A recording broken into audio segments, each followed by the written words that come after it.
രുദ്രാക്ഷം എന്ന് പറയുന്നത് എല്ലാവർക്കും ധരിക്കാൻ വളരെ ഇഷ്ടമുള്ള ഒരു സംഭവമാണ് രുദ്രാക്ഷം.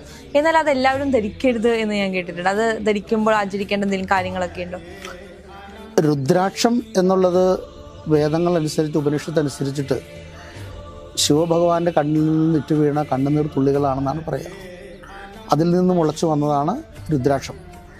അപ്പോൾ ആ രുദ്രാക്ഷം രുദ്രൻ്റെ ആയതുകൊണ്ട് ആർക്ക് വേണമെങ്കിലും ധരിക്കാം. പക്ഷേ അതിന് ചില ശുദ്ധി അശുദ്ധി കാര്യങ്ങൾ നമ്മൾ ചിലതിൽ ശ്രദ്ധിക്കേണ്ടതുണ്ട്. 1 മുതൽ 36 വരെ മുഖങ്ങളുള്ള രുദ്രാക്ഷമാണ് എൻ്റെ അറിവിലുള്ളത്. അപ്പോൾ അതിൽ 5 മുഖ രുദ്രാക്ഷമുണ്ട്. കാലാഗ്നി രുദ്രൻ എന്നാണ് അതിൻ്റെ പേര്. ആ രുദ്രാക്ഷം ആർക്കും ധരിക്കാം. പഞ്ചമുഖി രുദ്രാക്ഷം ആർക്ക് വേണമെങ്കിലും ധരിക്കാം. അതിപ്പോൾ അതാണ് ഞാൻ എല്ലാവർക്കും കൊടുക്കുക. കാരണം ബ്രഹ്മചര്യ ദീക്ഷ, അതുപോലെ സാത്വികമായ ഭക്ഷണക്രമങ്ങൾ, അങ്ങനെയൊക്കെ ഉള്ളവർക്ക് മറ്റുള്ള രുദ്രാക്ഷങ്ങളൊക്കെ നമ്മൾ കൊടുക്കാറുണ്ട്. ഇതിന് അങ്ങനത്തെ ഒന്നുമില്ല. ഏതു പ്രായത്തിലുള്ള പെൺകുട്ടികൾക്കും സ്ത്രീകൾക്ക് ആർക്കും ധരിക്കാം.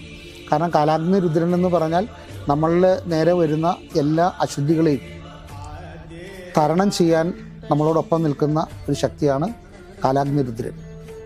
അഗ്നിസ്വരൂപനാണ്.